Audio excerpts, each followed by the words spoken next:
Very good morning to all of you. Well, इससे पिछले video में मैंने आप लोगों को बताया था कि जब किसी करंट कैरिंग कंडक्टर को मैग्नेटिक फील्ड में रखा जाता है तो उस पर कितना फोर्स लगता है। रिलेशन हम लोगों ने जो डेवलप किया था that was F is equal to ILB sin theta. Yes और नो? आज हमारे सामने अगला क्वेश्चन है, find the unit and dimension formula of intensity of magnetic field. तो गौर से देखिएगा सब लोग। आपको याद है कुछ दिनों पहले, वैसे हालांकि मैं जो भी पढ़ा रहा हूं ये आपको चैप्टर नंबर 5 में रिपीट मारेगा, दोबारा आएगा फिर से, है ना, पर फिर भी मैंने इसी चैप्टर में आपको कुछ दिनों पहले ये बताया था कि मैग्नेटिक फील्ड का जो यूनिट होता है, एक SI सिस्टम में यूनिट बताए थे और CGS सिस्टम में यूनिट बताए थे। CGS सिस्टम में जो यूनिट हम लोगों ने देखे थे दैट वाज गॉस और ऑरेस्टेड, और मैंने आपको बोला था दोनों ही आपको याद करने पड़ेंगे, साइंटिस्ट के नाम पर बेस्ड हैं। SI सिस्टम में मैंने आपको जो यूनिट बताया था दैट वाज टेस्ला, दूसरा था वेबर पर मीटर स्क्वायर और तीसरा था न्यूटन पर एम्पियर मीटर। क्लियर? ये यूनिट बताए थे, जिसमें मैंने आपको बोला था कि टेस्ला जो है वो आपको याद करना पड़ेगा क्योंकि ये भी साइंटिस्ट के नाम पर बेस्ड है।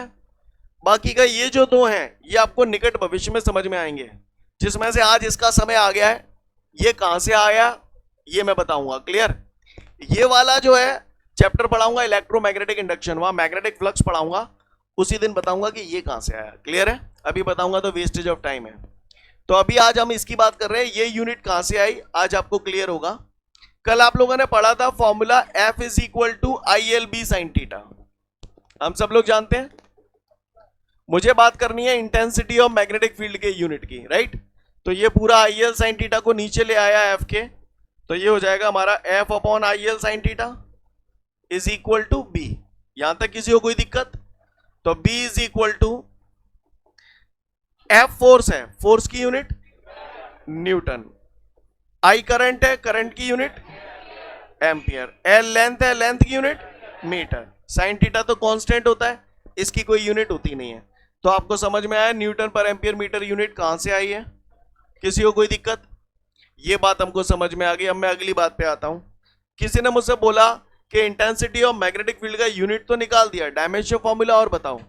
तो भैया चैप्टर 1 में मैं सिखा चुका हूं ये सब चीजें। न्यूटन फोर्स है, फोर्स का dimension formula MLT-2। Ampere, ampere का dimension formula A। Metre length होता है, लेंथ का डायमेंशन फॉर्मूला L, L से L कट गया तो MT-2। हाँ, A पे पावर कुछ नहीं है तो 1, और A की पावर 1 ऊपर ले जाऊंगा तो A-1। ये कौन आ गया? डायमेंशन फॉर्मूला काय का? मैग्नेटिक फील्ड का। आई होप यू अंडरस्टैंड। इसको देख लो फिर आगे बढ़ेंगे।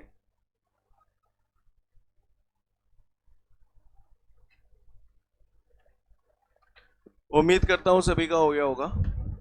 इसके बाद हमारे को एक अगला न्यूमेरिकल दिया हुआ है, और उस न्यूमेरिकल में मुझसे कह रहा है कि एक कंडक्टर है। क्या है? कंडक्टर। और वो जो कंडक्टर है ना उसे मैंने काय में रखा है। इसको देख के आपको क्या पता चलता है काय में रखा है? मैग्नेटिक, क्योंकि टेस्ला दे रहा है, टेस्ला में मैग्नेटिक फील्ड नापी जाती है। तो वो कह रहा है एक कंडक्टर को एक मैग्नेटिक फील्ड में रखा जाता है, और मैग्नेटिक फील्ड की जो इंटेंसिटी है दैट इज 3 × 10⁻⁻5 टेस्ला। यानी ये आपको उसने कहीं ना कहीं B की वैल्यू दी है, और इस मैग्नेटिक फील्ड की जो वैल्यू आपको दे रहा है that is from geographical south pole to geographical north pole. यानी जो डायरेक्शन दे रहा है वो कहां से कहां की तरफ दे रहा है? साउथ टू नॉर्थ की तरफ दे रहा है। सीन क्लियर है? कहां से कहां की तरफ दे रहा है? South to north. क्लियर है? आगे वो कह रहा है कि वो जो कंडक्टर है ना, उस कंडक्टर में 1 एम्पियर का करंट फ्लो हो रहा है। कितना करंट फ्लो हो रहा है? यानी क्या काय की वैल्यू दे दी? I की वैल्यू दे दी। तो कह रहा है उसकी यूनिट लेंथ पर, यूनिट लेंथ का मतलब क्या हुआ? लेंथ 1 मीटर हो गई, तो उसकी यूनिट लेंथ पर यानी L बराबर हो गया 1 मीटर। तो यूनिट लेंथ पर कितना फोर्स लगेगा, क्या जानना चाहता है? और वो फोर्स दो सिचुएशन में पूछ रहा है। पहली सिचुएशन में कह रहा है करंट की जो डायरेक्शन है वो ईस्ट टू वेस्ट है, और दूसरी सिचुएशन में कह रहा है करंट की जो डायरेक्शन है वो साउथ टू नॉर्थ है। तो इसको थोड़ा समझने की कोशिश करते हैं। इससे पहले कि मैं इस क्वेश्चन को आपको समझाऊं, आपको डायरेक्शंस क्लियर होनी चाहिए सभी को। डायरेक्शंस मैं आपको बता रहा हूं, आज बता रहा हूं, आज के बाद कभी नहीं बताऊंगा। आपको ये क्लियर होना चाहिए, कहीं भी नोट बना के इसको लिख लो। West, east, north, south. Clear? बात समझ में आ रही है सभी को? अब मेरी बात ध्यान से सुनिएगा सब लोग। West, east, north, south board पे तो ये ऐसे है, लेकिन वास्तविकता में डायरेक्शंस कैसे होती हैं? हमारे चारों तरफ डायरेक्शन है, बोलो भैया, सही बोल रहा हूं? ऐसे, ऐसे, ऐसे और ऐसे। तो वास्तव में ये फिगर आपको ऐसे दिखाई दे रहा है, लेकिन है तो ऐसे। बोले भैया, सही बोल रहा हूं ना? अच्छा जरा मुझे बताओ, इसमें कौन सी चीज क्या है? ये क्या है? ये और ये ऐसे है एक्चुअली। समझ गए? अब वो कह रहा है किसी एक जगह पे मैग्नेटिक फील्ड की इंटेंसिटी 3 इंटू 10⁵ टेस्ला है, और जो डायरेक्शन है वो साउथ टू नॉर्थ है। तो आप बताओ साउथ टू नॉर्थ कैसे होगा? जब ये ऐसे रखा हुआ है तो डायरेक्शन ऐसे हो ना, साउथ टू नॉर्थ। तो मैग्नेटिक फील्ड किस तरफ है? इनवर्ट डायरेक्शन में मैग्नेटिक फील्ड हुई, यस और नो? कितने लोगों को मेरी बात पल्ले पड़ के देखो भाई, साउथ नॉर्थ ऐसे है, ये साउथ है ये नॉर्थ है, अब ये ऐसे रख दूंगा तो साउथ टू नॉर्थ यही तो हुई। तो मैग्नेटिक फील्ड की डायरेक्शन ऐसे है, ध्यान रखना, मैग्नेटिक फील्ड कैसे ऐसे है। अब वो कह रहा है 1 एम्पियर करंट कंडक्टर में फ्लो हो रहा है, लेंथ कंडक्टर की 1 मीटर है, उसमें फोर्स कितना लगेगा? पहली सिचुएशन में कह रहा है कि कंडक्टर में जो करंट बह रहा है ना, वो ईस्ट से वेस्ट की तरफ बह रहा है। अब समझना मेरी बात को, मैग्नेटिक फील्ड ऐसे है, साउथ टू नॉर्थ। क्लियर? समझना इसको, डायरेक्शन देख लो अच्छे से, फिर बोल रहा हूं। ये देखो, साउथ, नॉर्थ, ये आपका ईस्ट हो गया, ये वेस्ट हो गया, नजारा ऐसे है। बोला भैया, तो मैग्नेटिक फील्ड तो हो गया ऐसे अंदर की तरफ। अब वो कह रहा है यहां पर जो कंडक्टर है ना, कंडक्टर में करंट जो बह रहा है वो ईस्ट टू वेस्ट बह रहा है। तो बताओ कैसे बह रहा है? ऐसे बह रहा है। बोला भैया, ऐसे बह रहा है। अब आप देखो, मैग्नेटिक फील्ड है ऐसे और करंट बह रहा है ऐसे, तो इसका मतलब जो कंडक्टर रखा है वो मैग्नेटिक फील्ड में कैसे रखा है? परपेंडिकुलर रखा है। समझ गए? तो भैया मैंने फोर्स का फॉर्मूला पढ़ा है, F is equal to ILB sine theta, yes और नो? तो F is equal to ILB sine theta. कौन सा केस कर रहा हूं? पहला वाला केस कर रहा हूं, ए है ना। I कितना है? 1, लेंथ कितनी है? 1, मैग्नेटिक फील्ड कितना है? 3 इंटू 10⁻⁻5। साइन थीटा कितना रखूं? क्यों रखूं 90? बात समझ में आई? साइन 91 हो गया, इनको मल्टीप्लाई कर दो आपस में, 3 into 10⁻⁻5 Newton. I hope you understand. अब दूसरा केस आप बताना, मैं नहीं बताऊंगा, ठीक है? चलो फिर से देखो इधर, फिर से देखो इधर, ईस्ट, वेस्ट, साउथ, नॉर्थ ऐसे रखा हुआ है, तो मैग्नेटिक फील्ड तो हो गया ऐसे। अब आप बताओ, दूसरे में कह रहा है करंट की डायरेक्शन साउथ टू नॉर्थ है, तो इसका मतलब कंडक्टर भी ऐसे ही रखा हुआ है। बोला भैया, सही बोल रहा हूं? कंडक्टर भी ऐसे ही रखा हुआ है, मैग्नेटिक फील्ड भी ऐसे ही है। कितना डिग्री का एंगल हुआ? 0। तो फिर से बी केस कर रहा हूं। तो ऐसी सिचुएशन में F is equal to ILB sine theta की जगह 0 लिख दूं, साइन 0 0 0 का मल्टीप्लाई ILB से करूंगा। I hope you understand guys. Scene clear है? Note it down. उम्मीद करता हूं सभी ने नोट डाउन कर लिया। इसके बाद अब हमारे सामने जो अगला क्वेश्चन है, ध्यान से देखना है सभी लोगों को।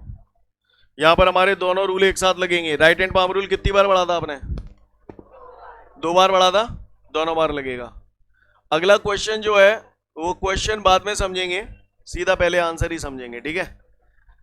अच्छा ध्यान से देखिएगा सब लोग कि आप खड़े जो पीछे, हाँ आप इसे कह रहा हूं, बगल वाले को बोल, विकास अपने बगल वाले को बोल। ये करंट कैरिंग कंडक्टर है और ये इनफाइनाइट लेंथ का करंट कैरिंग कंडक्टर है। इस इनफाइनाइट लेंथ के करंट कैरिंग वायर के कारण इससे r डिस्टेंस पे कोई पॉइंट है, इस पॉइंट पर मैग्नेटिक फील्ड का फॉर्मूला क्या है? What is the intensity of magnetic field at any point due to a straight current carrying wire of infinite length? हाँ, QVB sin थीटा। इसमें Q दिख रहा है कहीं? V दिख रही है? बैच के बाद मिल बैठ। कितने लोग बता सकते हैं मुझे क्या फॉर्मूला है?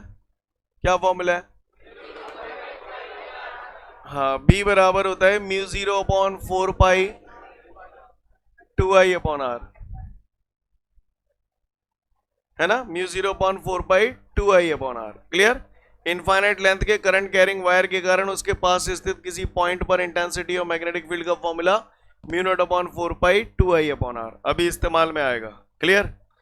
दूसरी बात, मैंने सुना है कि जब किसी करंट कैरिंग कंडक्टर को मैग्नेटिक फील्ड में रखते हैं तो उस पर एक फोर्स लगता है। ऐसे फोर्स को भी आप लोग लॉरेंज फोर्स बोलते हो। क्या फॉर्मूला है उसका? आप एक बात बताओ, क्यों? हमेशा ध्यान रखो, फॉर्मूले में वही चीजें आएंगी जिनके बारे में मैं डिस्कशन कर रहा हूं। मैंने क्या रखा है? Current carrying conductor. हाँ, अगर मैं ये बोलता चार्ज पार्टिकल मैग्नेटिक फील्ड में रखा है तो चार्ज आएगा, मैग्नेटिक फील्ड है तो बी आएगा। बोलो भैया, तो q v B sine theta. मेरे क्वेश्चन में ही आंसर छुपा हुआ होता है। समझ गए ना मेरी बात को? तो मैंने क्या बोला? करंट कैरिंग, तो करंट आना जरूरी है, तो I L B sine theta. बोलो भैया, अच्छी बात है। जो बोला पल्ले पड़ा, फॉर्मूला याद है। अच्छा, मैंने सुना है जब किसी वायर में करंट फ्लो किया जाता है तो उसके चारों तरफ मैग्नेटिक फील्ड पैदा हो जाता है। ऐसा हम सभी लोगों को क्लियर है? अच्छी बात है। तो फिर मैं आगे बढ़ता हूं और आगे की बात करता हूं। गौर से देखिएगा सभी लोग, सीधा डायरेक्ट सॉल्यूशन कर रहा हूं, उसके बाद क्वेश्चन की बात करूंगा आपसे। तो गौर से देखिएगा, ये करंट कैरिंग कंडक्टर है। मैंने मान लिया इसमें I1 करंट फ्लो हो रहा है और ये जो है इनफाइनाइट लेंथ का करंट कैरिंग वायर है। कितने लेंथ का है? ये एक और करंट कैरिंग कंडक्टर है, इसमें मैंने मान लिया I2 करंट फ्लो हो रहा है और ये भी इनफाइनाइट लेंथ का करंट कैरिंग वायर है। इस करंट कैरिंग कंडक्टर को मैंने नाम दे दिया PQ। इस करंट कैरिंग कंडक्टर को मैंने नाम दे दिया RS। Clear? These are the two parallel current carrying conductors in which I1 and I2 current is flowing in the same direction। ऐसा मैंने assume कर लिया। मैंने मान लिया दोनों करंट कैरिंग कंडक्टर एक दूसरे से R डिस्टेंस के सेपरेशन पे रखे हुए हैं। Clear? Both the conductors are placed at a separation R। Clear है यहां तक सीन? अब करता हूं आगे की बात। बताइएगा, वायर है, करंट फ्लो हो रहा है, तो चारों तरफ क्या पैदा होता है? तो आप बताइए, मैं कर रहा हूं अभी इस वायर की बात। इस वायर में करंट फ्लो हो रहा है ऐसे, ये वायर है, करंट ऐसे फ्लो हो रहा है, तो इसके चारों तरफ मैग्नेटिक फील्ड पैदा होगा। आपको बताना है इस पॉइंट पर मैग्नेटिक फील्ड की डायरेक्शन कहां होगी। हाथ बना दो सब लोग।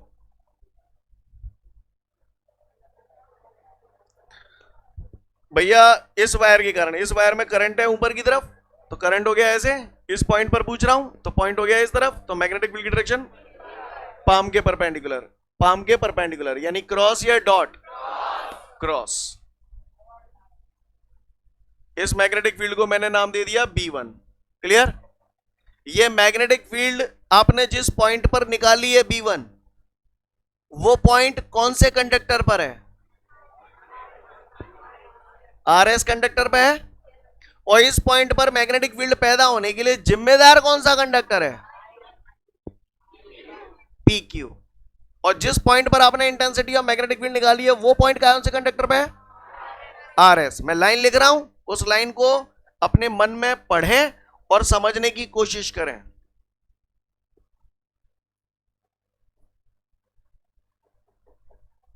Intensity of magnetic field at any point on the conductor मैंने क्या निकाला है? Intensity of magnetic field at any point on the conductor RS due to conductor. हाँ, जो लाइन लिखी मतलब समझ में आया आपको? Due to conductor PQ। तो भैया, intensity of magnetic field at any point, intensity of magnetic field at any point on the conductor RS due to conductor PQ। तो बताओ, किसी कंडक्टर के कारण उसके पास स्थित किसी पॉइंट पर इंटेंसिटी ऑफ मैग्नेटिक फील्ड का फॉर्मूला, तो मैंने पढ़ा है formula mu 0 upon 4 pi 2i upon R. Step समझ में आ रहा है? स्टेप क्लियर है? अब बताओ B की जगह क्या लिखूं? B की जगह क्या लिखूं? B1 अज्यूम कर रहा हूं, इसलिए मैंने B1। म्यू 0 अपॉन 4 पाई 2 आई की जगह क्या लिखूं? इस करंट कैरिंग वायर के कारण मैग्नेटिक फील्ड पैदा हो रही है, तो आई की जगह क्या लिखूंगा? I1 upon are. Are distance होता था, तो इसके कारण इस पॉइंट पे निकाल रहा हूं, तो यहां से यहां तक का डिस्टेंस R है, इसलिए R। सीन क्लियर है? क्रॉस या डॉट? तो ये मैंने क्रॉस लिख दिया यहां पर। इक्वेशन नंबर 1 समझ में आ गई बात सभी को? चलो अब आप लोग दोबारा हाथ बनाओ। अब ये तो इस वायर में करंट फ्लो हो रहा था, चारों तरफ मैग्नेटिक फील्ड पैदा हुआ, तो यहां पर मैग्नेटिक फील्ड पैदा हुआ क्रॉस, ये इस वायर की वजह से है। इस वायर की भी अपनी करामात चलेगी। इस वायर में करंट ऐसे फ्लो हो रहा है, ऐसे, इसके चारों तरफ भी तो मैग्नेटिक फील्ड पैदा होगा, बोले भैया। तो इस वायर के कारण बताओ इस पॉइंट पर मैग्नेटिक फील्ड किधर होगा? हाथ बना दो। हाँ, सबको बात समझ में आ रही है? गौर से देखिएगा सब लोग। वायर है ऐसे, तो करंट हो गया ऐसे, इस पॉइंट पर मैग्नेटिक फील्ड निकालनी है, पॉइंट हो गया ऐसे, तो मैग्नेटिक फील्ड की डायरेक्शन पाम के परपेंडिकुलर, क्रॉस या डॉट? हाँ हाँ, तो ये मैंने बना दिया यहां पर डॉट, इसको मैं नाम दे दूं B2, बोला भैया। फिर से यही प्रोसेस दोबारा लगेगी, तो मैंने यहां लिखा intensity of magnetic field at any point on the conductor PQ due to conductor RS। समझ जाओगे ना, कंडक्टर को शॉर्ट में लिख दिया मैंने, बोले भैया। अच्छी बात है, चलिए समझते हैं इसको। बताओ भैया, इस कंडक्टर के कारण इस पॉइंट पर मैग्नेटिक फील्ड निकाला है, B2 नाम दिया है, तो फिर से फॉर्मूला लगेगा, B की जगह B2 लिखू अब, इज इक्वल टू μ0 अपॉन, आगे बोलो, 2। लो पहले फॉर्मूला लिख देता हूं, I अपॉन R। क्लियर है? I की जगह क्या लिखूं, क्योंकि इस करंट कैरिंग वायर के कारण अब इस पॉइंट पर आ रही है, तो ये हो गया I2, μ0 अपॉन 4/2, I की जगह I2 upon R। Step clear है? क्रॉस या dot? Dot. Equation number 2 clear है? अब मेरी बात ध्यान से सुनिएगा। ये वायर था, इसके कारण यहां पर मैग्नेटिक फील्ड ऐसे आ रहा है, और इस मैग्नेटिक फील्ड में ये वायर रखा हुआ है, तो जब भी किसी करंट कैरिंग कंडक्टर को किसी मैग्नेटिक फील्ड में रखा जाता है तो उस पर फोर्स लगता है, जिसे हम लॉरेंज फोर्स बोलते हैं। आ जाओ भैया, इस पे निकालो फोर्स। पहले करंट बह रहा है ऐसे, और मैग्नेटिक फील्ड कैसे है इस पे, अंदर। बताओ किधर लगेगा फोर्स? हाथ बनाओ, हाथ। हाँ हाँ, कुछ लोग राइट हैंड पाम रूल लगा रहे हैं, कुछ लोग लेफ्ट हैंड रूल लगा रहे हैं, है ना। ये वाला लगा रही हो तो लेफ्ट लगाओ, राइट हैंड यूज कर रही हो, हाँ लेफ्ट। हाँ करो करो करो सब लोग, हाँ वेरी गुड, काफी लोग कर रहे हैं। मैं इस वायर की बात पहले इसकी कर लेता हूँ, ये आसान लगेगा। पहले इस वाले की बात कर रहा हूँ, पहले ये वाला बनाओ। चलो इस पे लगाओ फोर्स, पहले सब लोग लगाओ। ये कैसे हो जाएगा? करंट ऊपर है, यहाँ पे मैग्नेटिक फील्ड कहाँ है? यहाँ पे सब लोग हाथ बनाए अपने अपने। जबरदस्ती करेंगे ना, यही होगा बेटा, नतीजे सामने आने लगे। अभी का अभी तो शुरुआत है लल्ला। करंट ऐसे जा रहा है, ये करंट हो गया। डॉट का मतलब मैग्नेटिक फील्ड आउटवर्ड है, मैग्नेटिक फील्ड आपकी तरफ है। इसमें मैग्नेटिक फील्ड कौन है? मेरी फिंगर्स, ये फिंगर आपकी तरफ हो गई। फोर्स कहाँ लगा? ऐसे, पाम के परपेंडिकुलर। क्लियर है? यानी इस फोर्स की डायरेक्शन ऐसे हो गई। समझ गए सब लोग? चलो अब इसका बनाओ। हाँ, काफी लोग सही बना रहे हैं। जो लोग मेरी तरफ दोस्ती का हाथ बढ़ा रहे हैं वो सब करेक्ट है। क्लियर है? इधर देखो, ये करंट ऊपर जा रहा है, करंट ऊपर हो गया। क्रॉस का मतलब मैग्नेटिक फील्ड इनवर्ड है, तो क्या बताओ मेरा फिंगर सही है मेरी? अब ठीक है, करंट ऊपर हो गया, मैग्नेटिक फील्ड इधर हो गया, फोर्स का लगा पाम के परपेंडिकुलर। क्लियर है? Like this. ये अंदर नहीं है बेटा, ये लेफ्ट वर्ड है। सीन क्लियर है सभी को? कोई दिक्कत? दोनों फोर्सों को जरा नजर मारिए, एक ऐसे है एक ऐसे है। कैसे नेचर का फोर्स है? अपोजिट नहीं कहना, अट्रैक्टिव या रिपल्सिव? अट्रैक्टिव। कहने का तात्पर्य है कि अगर दोनों कंडक्टर में करंट की डायरेक्शन सेम होती है तो इनके बीच लगने वाला फोर्स हमेशा अट्रैक्टिव होता है। आप ऐसे ही करके अगर डायरेक्शन अपोजिट कर देंगे करंट की, तो इनके बीच लगने वाला जो फोर्स होगा वो रिपल्सिव नेचर का होगा। कैसे नेचर का होगा? रिपल्सिव नेचर का होगा। बात समझ में आ रही है सभी को? ओटी वगैरह में पूछ लेता है, दो पैरेलल करंट कैरिंग कंडक्टर है, दोनों में अगर सेम डायरेक्शन में करंट फ्लो हो रहा है तो उनके बीच लगने वाला फोर्स कैसा होगा? तो आपको बताना होगा अट्रैक्टिव। और अगर अपोजिट डायरेक्शन में करंट फ्लो हो रहा है तो रिपल्सिव। भाषा समझ में आ रही है? ये तो खैर अट्रैक्टिव और रिपल्सिव हो गया। अब बात आती है कितना फोर्स लग रहा है। तो आप बताओ, ये करंट कैरिंग कंडक्टर है, मैग्नेटिक फील्ड में रखा है, तो कितना फोर्स लगता है? IL भी साइन थीटा। चाहे इस पे निकाल लो चाहे इस पे निकाल लो, दोनों से आंसर एक ही आएंगे। किस पे निकालूं? इस पे या इस पे? इस पे निकालें? चलो इस पे निकालता हूं। तो इस पे फोर्स निकालना है, तो फोर्स निकालना है तो F। अब बताओ I कितना लिखूं? I1, L लेंथ है, लेंथ कितनी लिखूं? L। कईयों लोगों के दिमाग में आ रही है इनफाइनाइट क्यों ना लिख रहे, इनफाइनाइट लेंथ के हैं। कईयों लोगों के दिमाग में जी आएगी इनफाइनाइट का कोई हिसाब किताब नहीं होता। क्लियर? अभी मैं बताऊंगा आपको कि मैंने इनफाइनाइट क्यों नहीं लिखा यहाँ पर। क्लियर है? IL, यहां तक सीन क्लियर है? अब B कितना लिखूं? B2। अच्छा, जब मैं आपको ILB साइन थीटा पढ़ाता था तो मैं कहता था थीटा एंगल किस किस के बीच का है, तो आप क्या बोलते थे? L और B के बीच का है। आप बताओ भैया थीटा कितना है यहाँ? क्योंकि देखो L लेंथ है तो वायर की लेंथ यही तो है, ये लेंथ हो गई। और मैग्नेटिक फील्ड कैसे है? आपकी तरफ है। कितने डिग्री का एंगल हुआ? 90 डिग्री का हुआ, तो साइन 90। आपको स्टेप समझ में आ रहे हैं? साइन 90 1 होता है, लिखने की जरूरत है बार बार। तो F इज इक्वल टू हो गया बेटा हमारा I1L। B2 की जगह ये वैल्यू उठा के रख दूं, बोले भैया? तो B2 की वैल्यू उठा के रखी मैंने बेटा, तो ये हो गई आपकी μ0/4π 2I2/R। किसी को कोई दिक्कत? I हो गया, L हो गया, B हो गया, कोई दिक्कत? इसको थोड़ा सजा के लिख दूं, तो F बराबर μ0/4π देख लेना 2 I1 I2 L 2 I1 I2 L upon R। ये हमारा क्या आ गया? फोर्स। क्या आ गया? फोर्स की यूनिट क्या होगी? न्यूटन। अब थोड़ा सा यहां झटका लगेगा तो थोड़ा सा ध्यान से देखिएगा। ये फोर्स आ गया, याद भी यही फॉर्मूला आप लोग करना, बाकी का अब आप गौर से देखिए। बताओ ये स्टेप आपको समझ में आया कि नहीं आया? स्वयं समझो।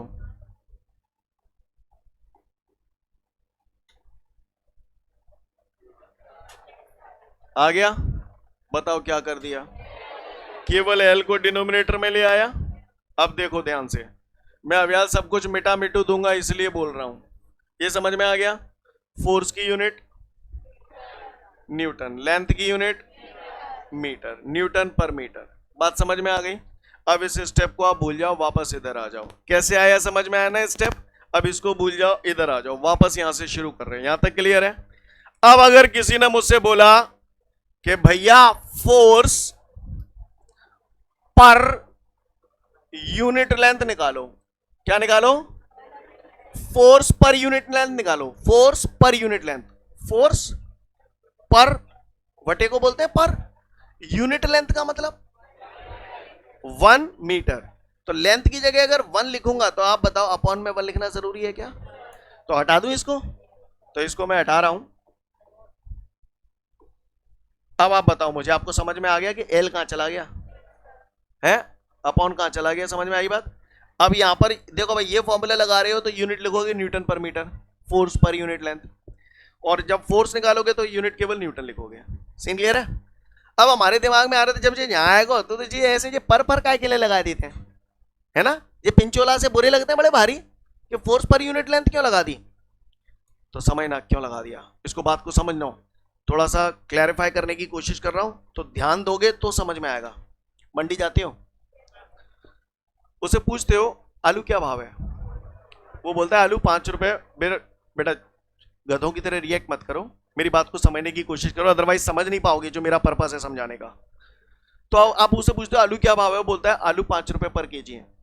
बोलो, वो आपको प्राइस नहीं बताता, वो आपको प्राइस पर यूनिट मास बताता है।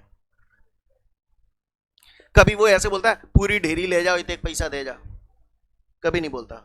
वो हमेशा बोलता है 5 रुपए पर केजी, यानी वो आपको प्राइस तो बता रहा है लेकिन पर यूनिट मास बता रहा है। क्योंकि क्या है, जब ढेर क्वांटिटी में कोई चीजें होती हैं तो उनका कोई कैलकुलेशन नहीं होता। इनफाइनाइट लेंथ के वायर, एक बात बताओ, क्या प्रैक्टिकली इनफाइनाइट लेंथ का कभी कोई वायर होगा? 7 जन्म में नहीं होता। क्लियर है? इनफाइनाइट लेंथ का मतलब ये है कि ये वायर बहुत लंबे हैं एज कंपेयर टू आर। समझ में आ रही है मेरी बात? तो यहां पर जब इनफाइनाइट लेंथ हम लोग, एक इनफाइनाइट जो लेंथ हम लोग है वो केवल एक अजम्पशन है, इनफाइनाइट लेंथ का कुछ नहीं होता। आप समझ रहे मेरी बात को? अब यहां पर क्या है, हमने फोर्स पर यूनिट लेंथ निकाला क्यों है? क्योंकि भैया इनफाइनाइट का तो कोई हिसाब किताब होता नहीं है, तो इनफाइनाइट का चूंकि कोई हिसाब किताब नहीं होता तो मैंने क्या किया, ढेर का, जैसे सब्जी मंडी के हिसाब से ढेर का कोई हिसाब किताब नहीं होता, तो इसलिए मुझे प्राइस पर यूनिट मास बताना पड़ता है। आलू 5 रुपए पर केजी, ऐसे ही इनफाइनाइट लेंथ का कोई हिसाब किताब नहीं होता, तो मैं यहाँ पर क्या करता हूँ, फोर्स पर यूनिट लेंथ बता देता हूँ। फोर्स पर यूनिट लेंथ यानी 1 मीटर लंबाई, जैसे मैंने बोला इसका आंसर किस टाइप आएंगे, 5 न्यूटन पर मीटर। तो इसका मतलब क्या हुआ, 1 मीटर लंबाई पे 5 न्यूटन का फोर्स लग रहा है। अब 1 मीटर पे मुझे पता हो तो चाहे जितने मीटर पे मैं निकाल सकता हूं। 1 किलोग्राम आलू 5 रुपए के आ रहे हैं, तो जितने किलो चाहिए उस हिसाब से पैसे निकाल सकता हूं। यस और नो? क्लियर है? बात समझ में आ रही है? तो इसलिए मैंने फोर्स पर यूनिट लेंथ निकाला। आई होप यू अंडरस्टैंड। क्लियर है? कोई दिक्कत? और बाकी का उसने बोला कि भैया 10 मीटर लंबाई पे फोर्स निकालो, तो फिर जो फॉर्मूला आते हैं एल की जगह 10 देंगे हमें। नहीं है मेरी बात समझ में? सीन क्लियर है? किसी को कोई दिक्कत? अगर यहां तक की कथा समझ में आ गई तो एक बात और गौर से सुनिएगा सब लोग, ठीक है? इसी के बाद हमारे पास एक और क्वेश्चन दिया है जो इसी से कनेक्टेड है, और इसको मैं यहीं चिपकाऊंगा। वो बोलेगा कि on the basis of this formula define 1 ampere. On the basis of this formula define 1 ampere. तो समझने की कोशिश करिएगा सब लोग गौर से ऑन द बोर्ड। इस फॉर्मूले के आधार पर मुझसे 1 एम्पियर की डेफिनेशन पूछ रहा है, यानी मैं कैसा करके जुगाड़ सुगाड़ लगा के आई बराबर 1 एम्पियर लानी है। बोले भैया अब मुझे आई चाहिए, और मेरे पास फॉर्मूले में I1 I2 आ रहे हैं, तो मैंने यहां लेट कर लिया I1 बराबर I2 बराबर I। सीन क्लियर है? यानी मैं यहां पर क्या एज्यूम कर रहा हूं, इधर कर रहा हूं, गौर से देखिएगा। ये 2 वायर है, इनफाइनाइट लेंथ के हैं। क्लियर? इसमें भी आई करंट फ्लो हो रहा है, इसमें भी आई करंट फ्लो हो रहा है, यानी दोनों में सेम करंट मान लिया मैंने। I1 भी आई मान लिया, I2 भी मान लिया, और मैंने साथ साथ ये भी एज्यूम कर लिया दोनों वायरों में करंट सेम डायरेक्शन में बह रहा है। क्लियर? अब बात आती है R बराबर मैंने मान लिया 1 मीटर। इसका मतलब दोनों वायर एक दूसरे से कितने सेपरेशन पे रखे हैं, 1 मीटर के सेपरेशन पे रखे हैं। यही तो R माना था आपने। Clear? Both the current carrying conductor are placed at a unit distance apart. Unit distance का मतलब 1 मीटर। क्लियर है? या ऐसे बोल सकता हूं both the wires are placed at a distance of 1 metre. Clear? और सुनो, पता नहीं आपको याद है कि नहीं है। अच्छा, इसके चारों तरफ कोई मीडियम नहीं है तो क्या अज्यूम करते हैं, तो इसका मतलब दोनों करंट कैरिंग कंडक्टर काय में रखे हैं, एयर बोल दो या वैक्यूम बोल दो, बात एक ही है। ये सारे वैल्यू यहां पर टक रहा हूं, ठीक है? गौर से देखिएगा। इक्वल इक्वल 2, तो 2 म्यू 0/4 कितना होता है, 10 टू दी पावर -7। I1 की जगह क्या लिखूं, I2 की जगह क्या लिखूं, तो ये I² हो जाएगा डिवाइडेड बाय R की जगह क्या लिखूं, अपॉन में 1 लिखना जरूरी है। हटा दूं इसको? अच्छी बात है। अब आप मुझे बताओ, सोच समझ के जवाब देना। इससे पहले कि मैं इसे पूछूं, या साइड में आ जाओ, या मुझे बताओ, जैसे मैंने लिखा 3x = y और मुझे अपना आंसर x बराबर 1 लाना है, तो बताओ y की जगह ऐसा क्या रख दूं कि मेरा आंसर x बराबर 1 आ जाए, हैं? 3 रख दूंगा तो x बराबर 1 आ जाएगा, क्योंकि मुझे दिख रहा है 3x, y की जगह 3 रखा तो 3 से 3 कट जाएगा, x बराबर 1 आ जाएगा। जो बोला समझ में आया? अब इधर आ जाओ, ये सारी वैल्यू मैंने इसमें पटक दी। अब आप बताओ यहां पर मैं f की जगह ऐसा क्या रख दूं कि मेरा आंसर I बराबर 1 आ जाए, तो मुझे दिख रहा है 2 × 10 टू दी पावर -7 लिख दूं, तो F = 2 × 10 to the power -7 newton per metre. Clear? 2 × 10 to the power -7 newton per metre. अब मैं रख रहा हूं F की जगह ये वैल्यू 2 × 10 टू दी पावर -7, 2 से 2 कट गई, 10 की पावर -7 से 10 की पावर -7 कट गई, तो I² बराबर 1 आ गया। बोलो भैया स्क्वायर हटाऊंगा तो रूट आ जाएगा, 1 का स्क्वायर रूट 1 होता है। कोई दिक्कत? भाषा समझ में आ रही है? करंट 1 एम्पियर कब आया, जब अपन ने ये कर्म करे। बोलो भैया जब अपन ने ये कर्म करे। अच्छा, यहां पर आपने जो करंट माने हैं, दोनों में कैसे करंट माने हैं, सेम। और करंट आप कैसी डायरेक्शन में फ्लो करवा रहे हो, सेम डायरेक्शन में फ्लो करवा रहे हो, तो फोर्स कैसा होगा, एट्रैक्टिव, यानी जो फोर्स होगा वो एट्रैक्टिव नेचर का होगा। अच्छा, ये दोनों जो वायर रखे हैं वो कौन से मीडियम में रखे हैं, तो गौर से सुनिएगा। On the basis of this formula 1 ampere की डेफिनेशन के लिए मुझसे कह रहा है, तो डेफिनेशन ये, यहां तक सीन क्लियर है सभी को? अब मैं बोल रहा हूं, ध्यान से सुनिएगा। इसका मतलब समझ में आता है आपको क्या है? इसका मतलब यही है क्या, सुनना जरा। when same amount of current is flowing in the same direction in two parallel current carrying conductors। Clear? यही तो है। क्लियर? इसका मतलब आप बोलो लैंग्वेज के फॉर्म में, the distance between the two parallel current carrying conductor is 1 metre. दोनों करंट कैरिंग कंडक्टर कौन से मीडियम में रखे हैं चारों तरफ? एयर और वैक्यूम में। और जब ऐसा है तो इनके बीच कैसा फोर्स लग रहा है? अट्रैक्टिव। और कितना लग रहा है? 2 इंटू 10⁻⁻7 न्यूटन पर मीटर। और जब ऐसा है तो ऐसी सिचुएशन में हर एक वायर में फ्लो होने वाला करंट 1 एम्पियर होता है। अब मैं बोल रहा हूं, आप लोग केवल सुनेंगे।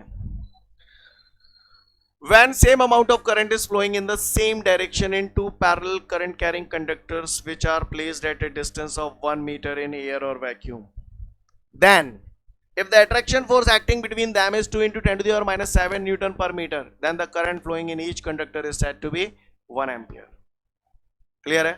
Again फिर से बोल रहा हूं, when same amount of current is flowing in the same direction in two parallel current carrying conductors which are placed at a distance of 1 meter in air or vacuum, then if the attraction force acting between them is 2 into 10⁻⁻7 Newton per meter, then the current flowing in each conductor is called 1 ampere.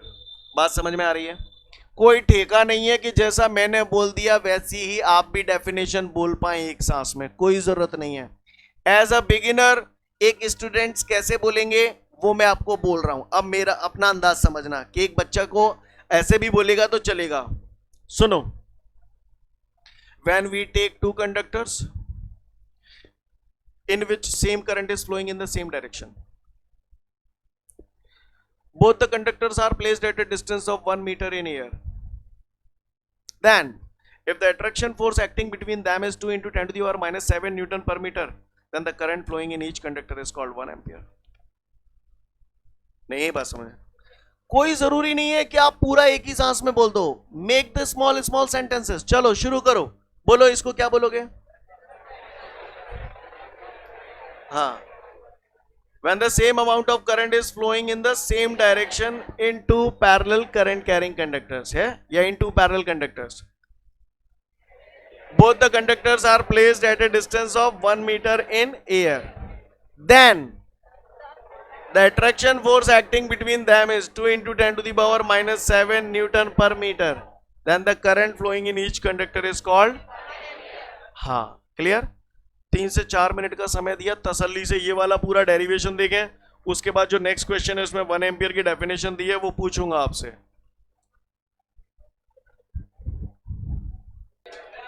ठीक है, तो फिर अगले video में फिर मिलते हैं। जय हिंद।